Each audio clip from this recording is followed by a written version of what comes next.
इस science fiction और space exploration कहानी की शुरुआत होती है उस समय को दिखाते हुए जब पृथ्वी पर ओवर पॉपुलेशन होने के कारण सभी वैज्ञानिक ब्रह्मांड के अलग अलग प्लैनेट्स को ढूंढ रहे थे, जिससे कि इंसानों को सही सलामत हैबिटेबल प्लैनेट पर ट्रांसफर किया जा सके। हालांकि अभी तक उन्हें ऐसा कोई भी प्लैनेट मिला नहीं होता, पर कुछ ही समय में अचानक वैज्ञानिकों को एक खबर मिलती है कि मार्स प्लैनेट की तरफ एक बहुत ही बड़ा स्पीयर आ चुका है। ये स्पीयर बहुत ही अनजान तरीके से एक ही जगह पर मौजूद था, जो कि बाकी उपग्रहों की तरह मार्स का चक्कर नहीं लगा रहा होता। अब सारे वैज्ञानिकों को जल्द से जल्द पता करना था कि आखिर वो चीज क्या है। पूरे पृथ्वी की अलग अलग स्पेस एजेंसीज ट्राई करने लगी कि सबसे पहले वो उस प्लैनेट के पास जाकर स्पीयर का पता लगाए। इसी तरीके से हम एक प्राइवेट ऑर्गेनाइजेशन को देखते हैं जिन्होंने अपने 6 एस्ट्रोनॉट्स को उसकी तरफ भेज दिया था। वो तो एक बहुत ही बड़ी स्पेसशिप में जा रहे थे जो काफी एडवांस होती है। उन्हें कुछ समय के लिए हाइबरनेशन पे जाना था क्योंकि रिसोर्सेज बहुत कम थे और उन्हें किसी भी हालत में मार्स तक पहुंचना ही था। सारे एस्ट्रोनॉट डीप हाइबरनेशन में होते हैं। देखते ही देखते काफी समय बीतता चला गया और अब यहाँ पर उनके पास सिर्फ कुछ ही घंटे थे जिसमें कि वो उस स्पीयर के पास पहुंच जाएंगे। उन 6 एस्ट्रोनॉट में से कार्ला नाम की एक लेडी दिखाई जाती है जो कि अपने मदर एंड डॉटर को याद कर रही थी, जो बहुत पहले एक कार एक्सीडेंट में मारे गए थे। उसे हमेशा ये विजन याद आता क्योंकि वो उनसे बहुत ज्यादा प्यार जो करती थी। सारे के सारे एस्ट्रोनॉट्स कुछ घंटे पहले ही उठकर अपनी स्ट्रेचिंग करने लगे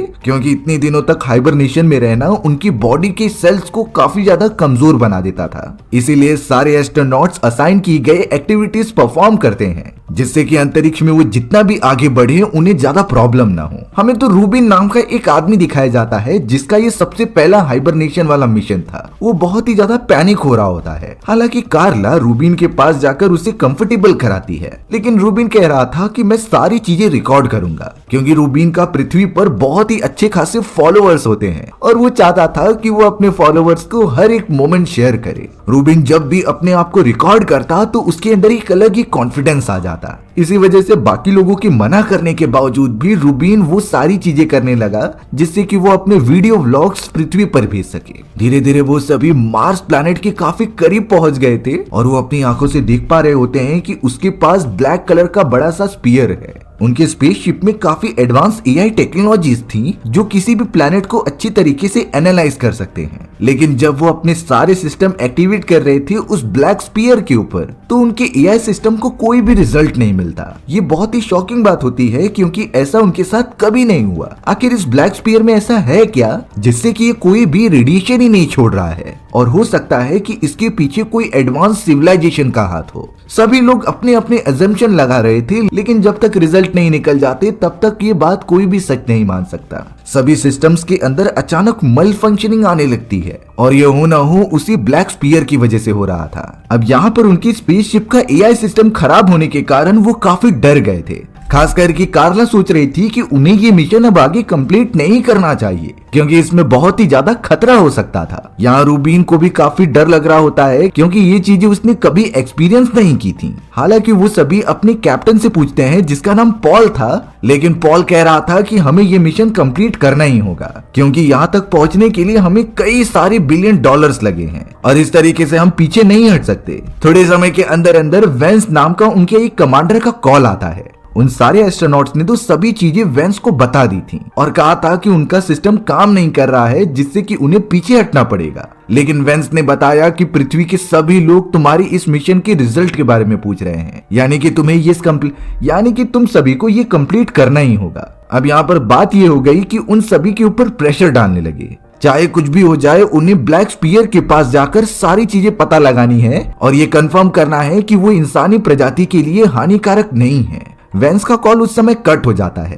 कार्ला और रूबिन तो इस बात से बहुत ही ज्यादा डिस्टर्ब हो गए थे। जैसे जैसे वो ब्लैक स्पीयर के पास जाते जा रहे थे उनके साथ कुछ अजीब सी घटनाएं होती हैं। कार्ला को तो बार बार अपने मदर की आवाज सुनाई दे रही थी। हालांकि वो उसे अलग अलग कमरे में जाकर देखती है पर वहाँ कोई नहीं होता। रूबिन का भी बहुत बुरा हाल था। अब एक दिन जब कार्ला वॉशरूम के अंदर थी तभी वेंस उसे वीडियो कॉल करके बोलता है कि तुम्हारी तबीयत ठीक नहीं लग रही है, तुम्हें अगर कोई भी प्रॉब्लम है तो हमसे शेयर कर सकती हो। कार्ला ने उसे अपनी एक्चुअल प्रॉब्लम बताने की जैसे ही कोशिश की तो वेंस का वीडियो कॉल अचानक डिस्टर्ब हो गया। तभी अचानक टेजी नाम की एक दूसरी एस्ट्रोनॉट आकर बताती है कि वो ब्लैक स्पीयर हमारे सिस्टम के ऊपर हमला कर रहा है। सारे के सारे एआई सिस्टम एकदम से इंटरप्ट हो चुके थे। कार्ला जब मेन डेक के पास आकर देखती है तो पता चला कि वो ब्लैक स्पीयर एक अजीब तरीके की लाइटनिंग हमारे स्पेसशिप की तरफ मार रहा है। आखिर ये हमला था या फिर कोई संदेश, उन्हें अभी तक कुछ नहीं समझ रहा था। उन सभी एस्ट्रोनॉट्स के कैप्टन और सारे क्रू मेंबर्स जब इसके ऊपर स्टडी करते हैं तब उन्हें पता चला कि ये बीम जो उसकी तरफ से आ रही है वो बिल्कुल भी डैमेजेबल नहीं है। यानी हो सकता है कि ये एक रास्ता दिखा रही हो ताकि हम उस ब्लैक स्पीयर के ऊपर लैंड करें।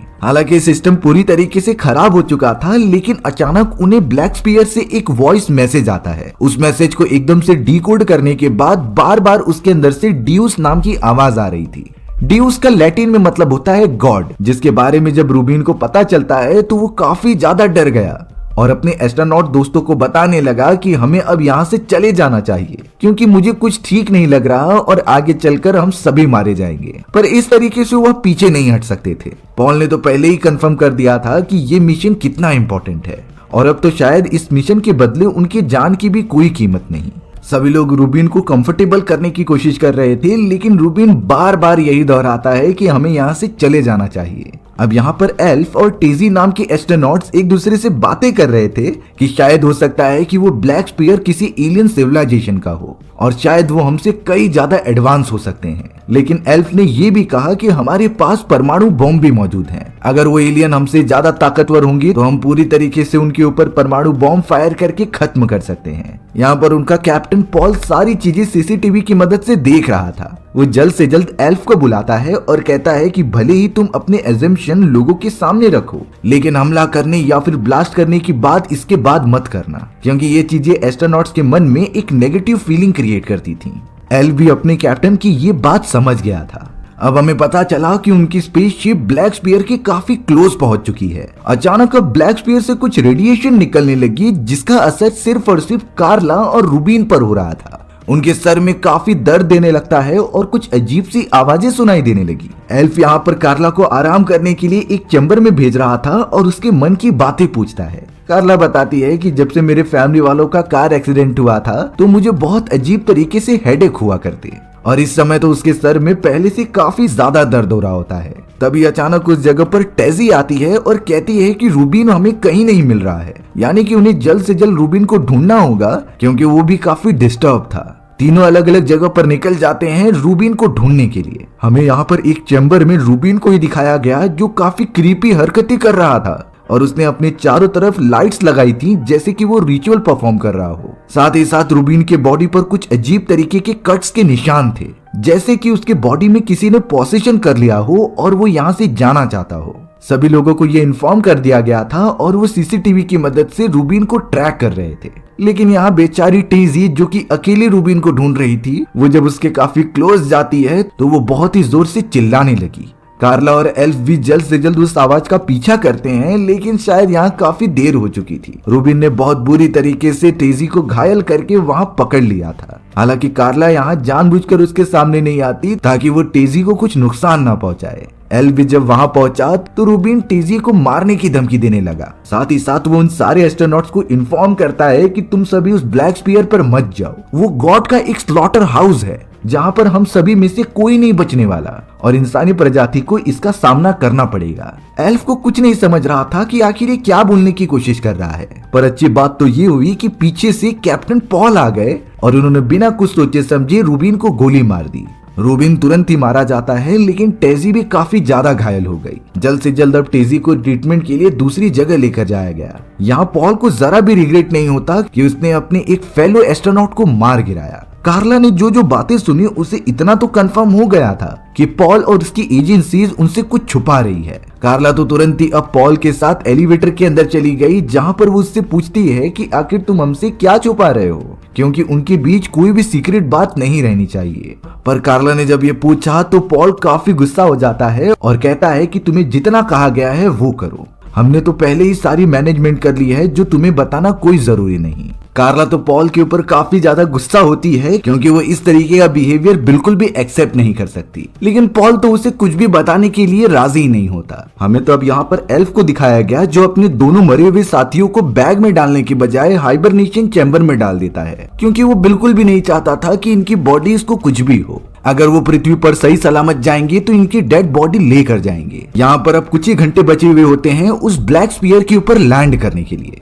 उन सारे एस्ट्रोनॉट ने तो अपनी मेन शिप में से एक छोटा सा चैम्बर निकाल दिया था और उसी की मदद से वो ब्लैक स्फीयर पर हॉवर करने वाले थे। एक सैटेलाइट पूरी तरीके से उस ऑर्बिट के चक्कर काटता रहेगा। सारे एस्ट्रोनॉट जब उस छोटे से स्पेसशिप की मदद से ब्लैक स्फीयर के काफी करीब आते हैं तो कार्ला ने बहुत अजीब तरीके के स्ट्रक्चर्स देखे। ये स्ट्रक्चर्स बिल्कुल भी उन्हें समझ में नहीं आ रहे होते और एआई भी कुछ कर नहीं पा रहा था, इसीलिए अब कुछ ना चाहते हुए भी उन्हें ब्लैक स्फीयर पर लैंड करना पड़ता है। तभी उन्हें अचानक वेंस का होलोग्राफिक इमेज दिखाई देती है जो उन्हें कॉन्ग्रेचुलेट कर रहा था सेफली लैंडिंग के लिए। लेकिन वेंस ने एक बुरी खबर दी कि हमारे पृथ्वी के ऊपर कई सारे अजीब तरीके के स्ट्रक्चर्स बनने लगे हैं, जैसा कि सेम कार्ला ने अभी ब्लैक स्फीयर के ऊपर देखा। हो ना हो ये ब्लैक स्फीयर हमारे से कनेक्ट हो रहा है और पृथ्वी से इसका कुछ लेना देना है। जिसके बाद वेंस कहता है कि तुम सभी जितनी इंफॉर्मेशन हो सके उतनी निकाल कर लाओ, जिससे कि हमें इस स्फीयर के बारे में काफी सारी बातें पता चल सकती हैं। वेंस ने तो एल्फ और कार्ला को कहा कि तुम सूट पहनकर जाके यहाँ की जगह को एक्सप्लोर करो,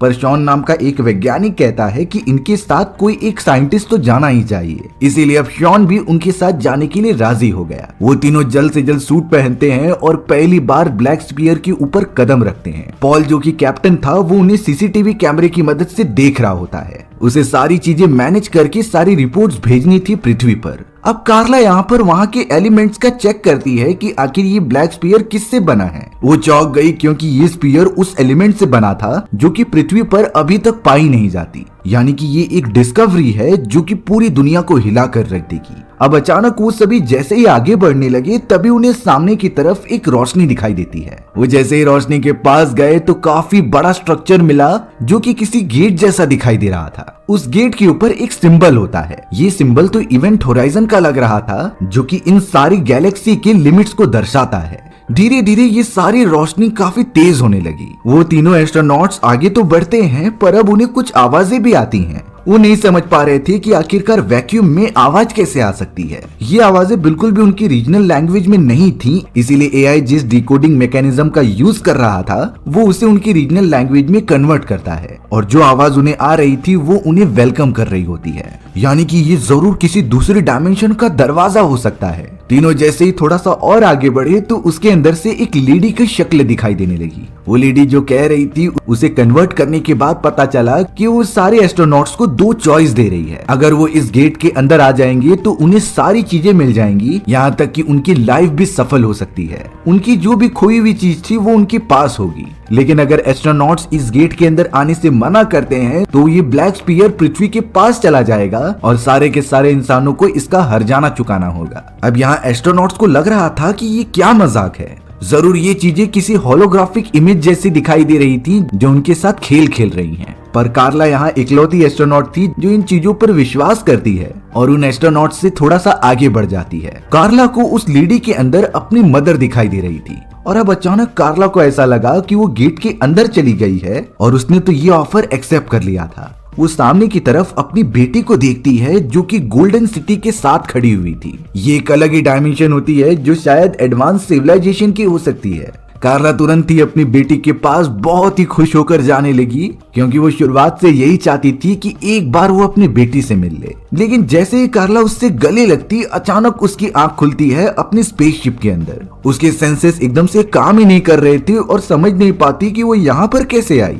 थोड़ी देर बाद फेलो एस्ट्रोनॉट्स उसकी मदद करते हैं कंफर्टेबल होने के लिए। अब यहाँ थोड़ी देर में वेंस का भी कॉल आता है जो कि कार्ला से उसके एक्सपीरियंस के बारे में पूछ रहा था। यहाँ कार्ला को पता चला कि शॉन जो उसके साथ गया था सिर्फ वही मारा गया, बाकी सभी को रेस्क्यू कर लिया गया था। कार्ला सिंपली ये बताती है कि शायद वो एक्स्ट्रा टेरेस्ट्रियल एंटिटी थी जिन्होंने इंसानियत को ऑप्शन दिया है कि वो उनके साथ मिल जाएं या फिर उनकी सिविलाइजेशन पृथ्वी को पूरी तरीके से खत्म कर देगी। हालांकि ये चीजें पॉल और वेंस को बिल्कुल भी असली नहीं लग रही थी। उन्हें ये समझ में आता है क्योंकि कार्ला तो पहले से ही डिस्टर्ब थी और उसे जरूर ये विजन्स आए होंगे। यहाँ कार्ला ने अपनी फैमिली और उस विजन के बारे में बिल्कुल नहीं बताया होता है। पॉल तो उससे बार बार पूछ रहा था लेकिन वो कुछ नहीं कहती, जिसके बाद वो उसे आराम करने के लिए कहकर वहाँ से चला जाता है। कार्ला तो एल्फ से पूछने लगती है कि शॉन की रियलिटी में मृत्यु कैसे हुई। एल्फ सिंपली कहता है कि उसके सूट में कुछ दरार आ चुकी थी जिससे कि वो डिस्टर्ब हो गया और उसकी वहीं पर मौत हो गई।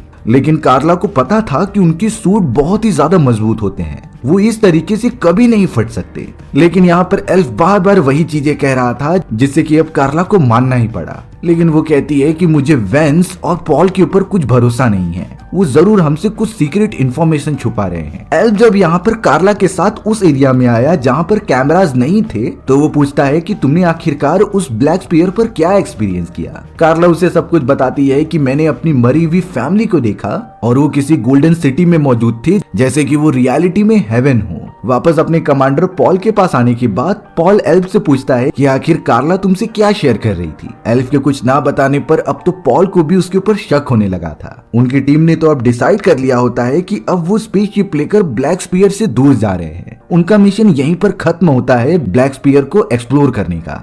पर कार्ला सच्चाई जानना चाहती थी, इसीलिए जब उनकी स्पेसशिप ऑर्बिट से बाहर निकलती है तो एआई ने उन्हें हाइबरनेशन पर जाने के लिए बोल दिया था। कार्ला जब उन चैम्बर्स में जाती है तो वो जानबूझकर शॉन के चैम्बर को ओपन करने लगी ताकि वो देख सके कि उसकी मृत्यु कैसे हुई।